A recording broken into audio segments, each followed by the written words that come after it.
नमस्कार,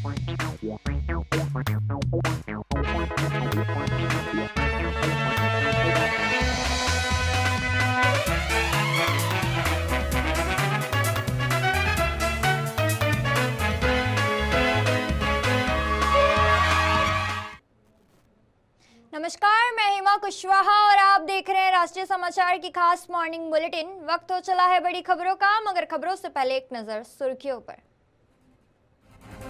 विभाजन विभीषिका स्मृति दिवस पर पीएम मोदी ने शहीदों को किया याद, सद्भाव और एकजुटता का दिया संदेश। बारिश के बीच सूरत में भव्य तिरंगा यात्रा, बड़ी संख्या में लोगों ने लहराया तिरंगा। अंबाला में प्रदर्शन ने लिया हिंसक रूप, पुलिस पर पथराव और हमले में कई जवान घायल। चमोली टनल में बड़ा हादसा, पानी और मलबा भरने से 7 मजदूरों की मौत, 3 अभी भी लापता।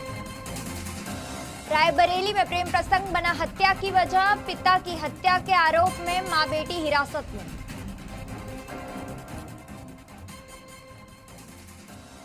चौदह अगस्त को देश के विभाजन विभीषिका स्मृति दिवस मनाया जाता है। इस मौके पर प्रधानमंत्री नरेंद्र मोदी ने 1947 के विभाजन के दौरान जान गंवाने वाले, अपनों से बिछड़ने वाले लोगों को श्रद्धांजलि दी। उन्होंने कहा कि विभाजन से लाखों परिवारों की जिंदगी बदल गई और लोगों को गहरी पीड़ा से गुजरना पड़ा। पीएम मोदी ने अपने संदेश में उन लोगों के साहस को याद किया जिन्होंने अपना सब कुछ खोने के बावजूद शून्य से नई जिंदगी शुरू की। उन्होंने कहा कि विस्थापित लोगों ने मुश्किलों को अपनी ताकत बनाया और देश की प्रगति में महत्वपूर्ण योगदान भी दिया। प्रधानमंत्री ने कहा कि विभाजन विभीषिका स्मृति दिवस हमें सद्भाव, भाईचारे और एकजुटता के संकल्प को और मजबूत करने की प्रेरणा देता है। उन्होंने देशवासियों से मिलकर विकसित भारत के निर्माण की दिशा में आगे बढ़ने की अपील की। बता दें कि केंद्र सरकार ने साल 2021 से 14 अगस्त को विभाजन विभीषिका स्मृति दिवस के रूप में मनाने की शुरुआत की थी।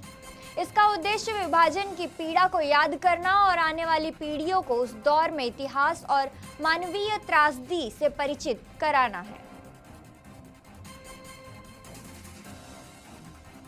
स्वतंत्रता दिवस से पहले राजधानी दिल्ली पूरी तरह से सजकर तैयार हो चुकी है। 15 अगस्त के भव्य समारोह को लेकर दिल्ली के प्रमुख इलाकों और महत्वपूर्ण सरकारी भवनों को आकर्षक लाइटिंग से सजाया गया है। रात होते ही रोशनी से जगमगाती नई दिल्ली का नज़ारा बेहद खूबसूरत दिखाई देता है। इमारतों और प्रमुख मार्गों पर की गई रंग बिरंगी रोशनी स्वतंत्रता दिवस के उत्सव और देशभक्ति के माहौल को और खास बना रही है। राजधानी में समारोह की तैयारी अंतिम दौर में है। सुरक्षा व्यवस्था को भी मजबूत कर दिया है और महत्वपूर्ण स्थानों पर सुरक्षा एजेंसियां लगातार निगरानी कर रही हैं। 15 अगस्त को लाल किले से प्रधानमंत्री नरेंद्र मोदी को संबोधित करेंगे। इससे पहले दिल्ली की ये शानदार लाइटिंग राजधानी के उत्सव और आज़ादी के जश्न की तस्वीर पेश कर रही है।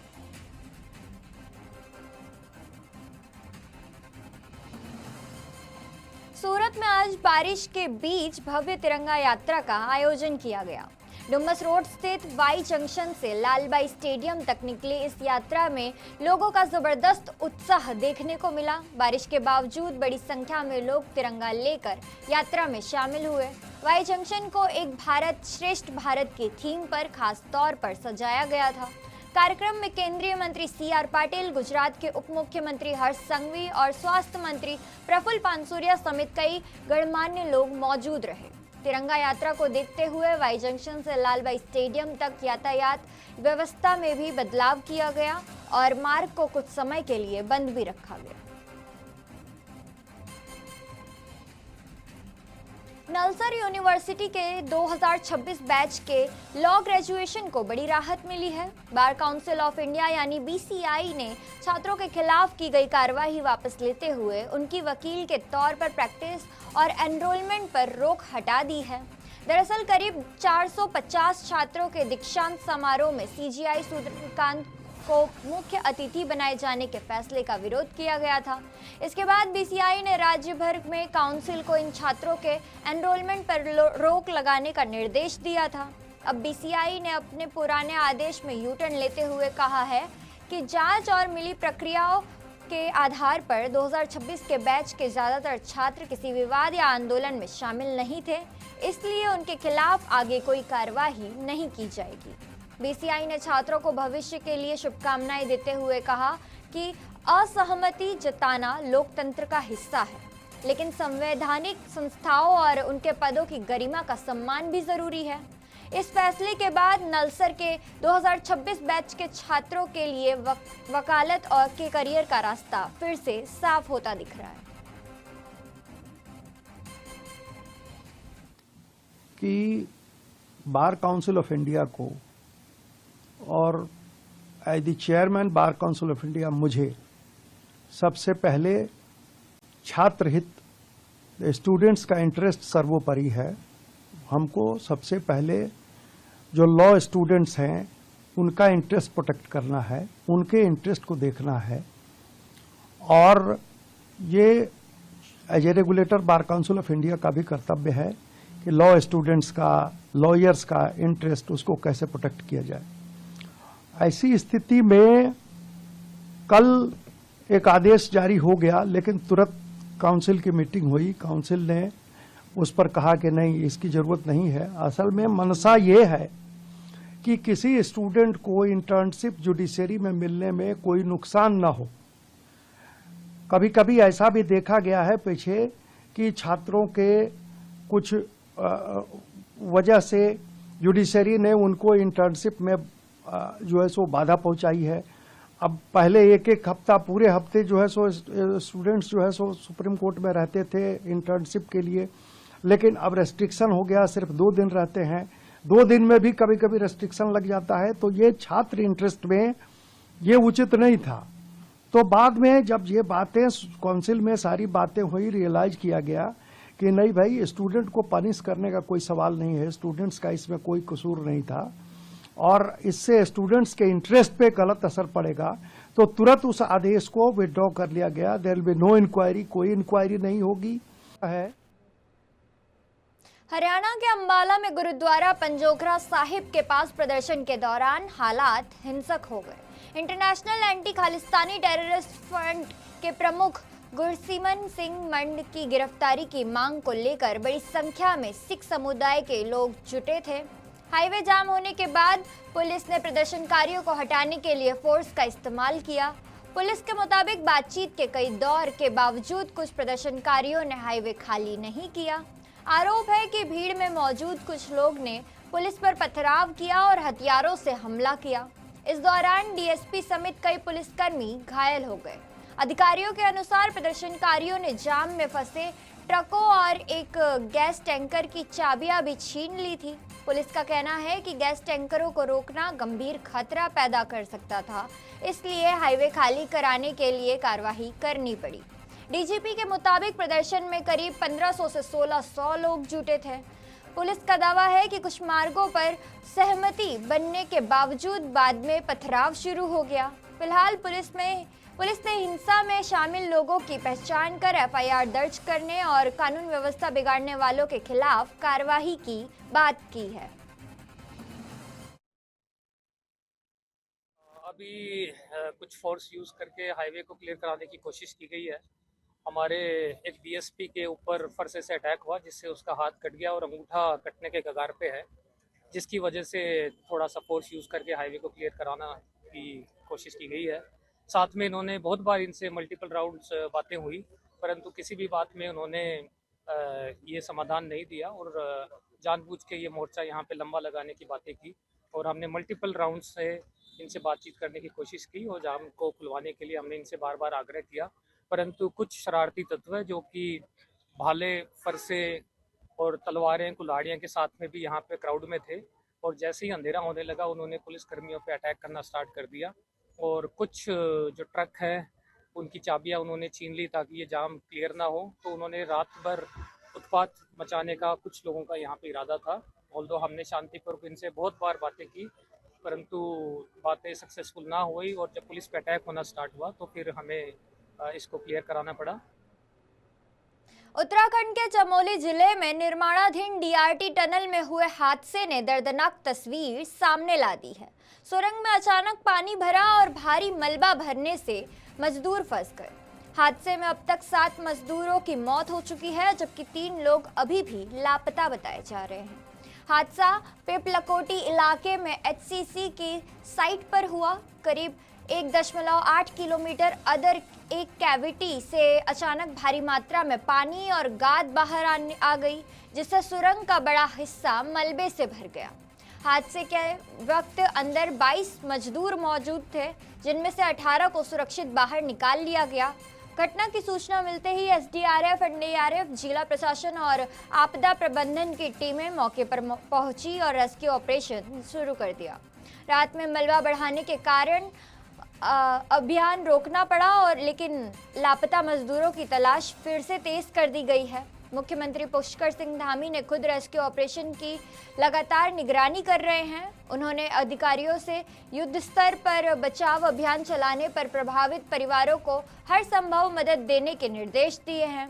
फिलहाल सुरंग के अंदर पानी, गाद और मलबे के बीच रेस्क्यू टीमों की चुनौती बढ़ती जा रही है।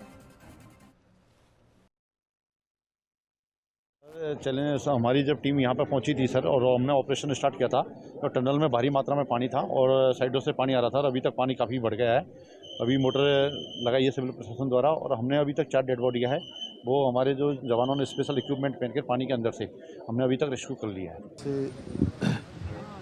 जो कुल 22 लोग ऐसा अनुमान यहाँ पर बताया गया कि 22 लोग कुल काम कर रहे थे, उसमें से 3 लोगों को छोड़ के बाकी सभी लोग रेस्क्यू हो गए हैं और जो गंभीर रूप से घायल हैं उनको यहाँ एडमिट किया है अस्पताल में। और कुछ लोगों के लिए बेस में भी बात की गई है कि बेस में अगर जिनको भेजना है बेस में भेजा जाएगा। और एम्स ऋषिकेश में भी सारी व्यवस्थाएं वहाँ की गई हैं। यहाँ पर बचाव के लिए और खोजबीन के लिए सभी प्रकार की एजेंसियाँ यहाँ पर हैं। एनडीआरएफ भी है, एसडीआरएफ भी है, आईटीबीपी के लोग भी हैं, उत्तराखंड के जो हमारा आपदा प्रबंधन डिपार्टमेंट है वो सारा का सारा यहाँ पर काम कर रहा है। अन्य एजेंसियाँ, जिला प्रशासन लगातार काम कर रहा है। प्रभारी मंत्री के रूप में यहाँ के श्री भरत सिंह चौधरी जी हमारे राज्य सरकार की तरफ से कल से यहाँ पर हैं और अभी अंदर चूँकि ये काम चल ही रहा है, पानी काफ़ी आया हुआ है, मलबा भी काफ़ी है। हमारा प्रयास है कि सभी को जल्दी से जल्दी निकाला जाए। दिल्ली पुलिस के south west district cyber cell ने चीन से जुड़े एक बड़े work from home cyber fraud syndicate का पर्दाफाश किया है।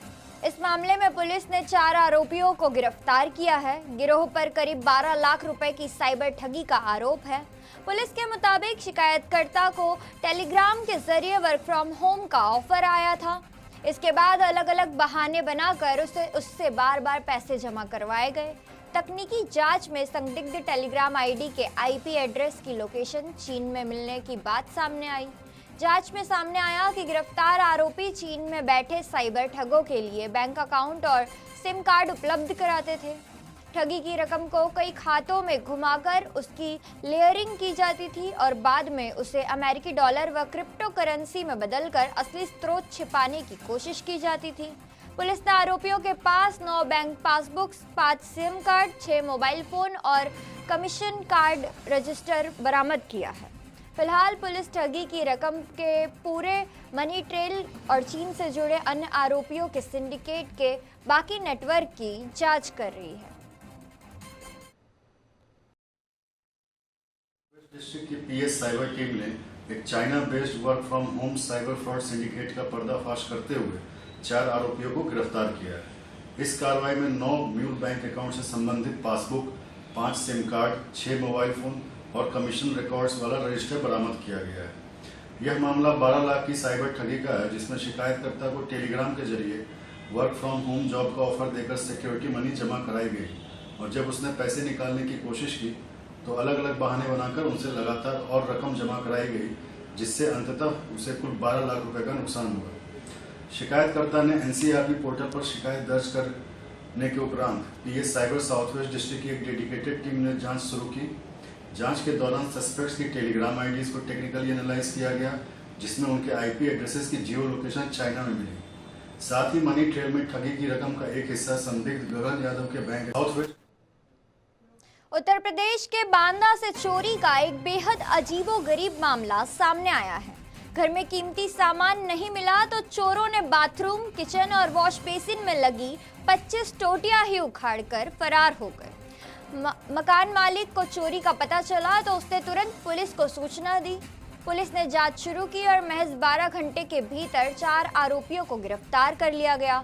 पूछताछ में आरोपियों ने बताया कि घर में कैश या कोई कीमती सामान नहीं मिला, जिसके बाद उन्होंने गुस्से में सभी जगह की टोटियां और नल निकाल कर ले गए। बाद में इन नलों को कबाड़ी के यहाँ बेच दिया गया। पुलिस ने कबाड़ी के यहाँ से चोरी की 25 टोटियां, 8,000 रुपए नगद और वारदात में इस्तेमाल ई रिक्शा बरामद की है। चारों आरोपियों को गिरफ्तार कर जेल भेज दिया गया है।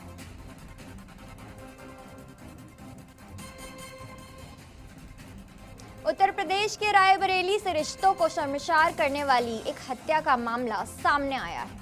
आरोप है कि प्रेम प्रसंग में पिता के विरोध के चलते बेटी ने अपनी मां के साथ मिलकर पिता की हत्या कर दी और शव को घर से करीब 50 मीटर दूर गड्ढे में दफना दिया। मृतक छोटे लाल 17 जुलाई से लापता थे। बेटे की शिकायत के बाद पुलिस ने जांच शुरू की। पूछताछ में मां बेटी पर शक गहराया और उनकी निशानदेही पर खुदाई की गई, जहां गड्ढे में मानव कंकाल बरामद हुए। पुलिस की शुरुआती जांच में बेटी ने कथित तौर पर स्वीकार किया कि पिता उसके प्रेम प्रसंग में बाधा बन रहे थे। आरोप है कि मां ने बेटी का साथ दिया और हत्या के बाद करीब 1 महीने तक बेटे को गुमराह करती रही। पुलिस ने मां बेटी को हिरासत में लेकर पूछताछ शुरू कर दी है। कंकाल को पोस्टमार्टम के लिए भेजा गया है और पुलिस अब यह पता लगाने में जुटी हुई है कि हत्या में किसी और की भूमिका थी या नहीं।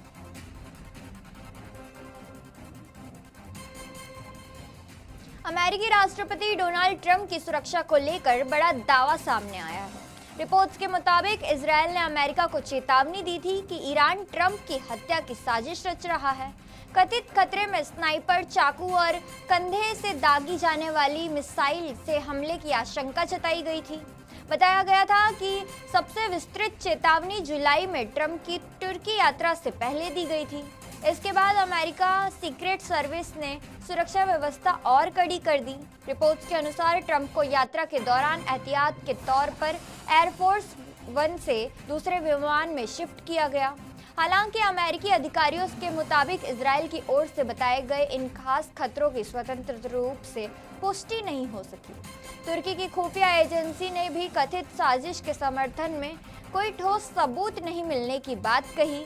अमेरिकी खुफिया एजेंसी का लंबे समय से मानना है कि ईरान 2020 में अमेरिकी ड्रोन हमले में मारे गए कमांडर कासिम सुलेमानी की मौत का बदला लेने के लिए ट्रंप को निशाना बनाना चाहता था। इस पूरे मामले ने अमेरिका और इजरायल की खुफिया सूचनाओं के आकलन के बीच मतभेद को भी सामने ला दिया है।